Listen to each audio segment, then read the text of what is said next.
कुंभारडे तालुका देवळा येथील रहिवाशी नंदाबाई भास्करराव म्हस्के यांनी नाशिक ग्रामीण पोलिसांकडे महाराणीची तक्रार अर्ज दाखल केला आहे। महिलेच्या तक्रार अर्जानुसार सविस्तर असे कुंभारडे गावातील अंबादास ठाकरे यांची गेल्या 22 वर्षांपासून किराणा दुकान असून सदरील जागेचा वाद चालू आहे।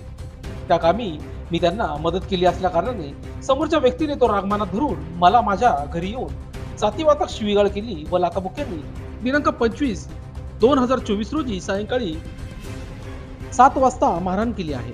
त्याबाबत देवळा पोलीस ठाण्यात तशी तक्रार देखील दाखल केली आहे।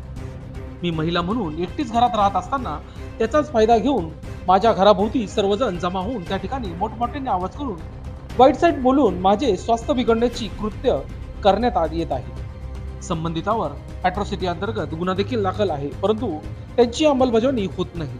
अजूनही मला धमकी दिली जाते।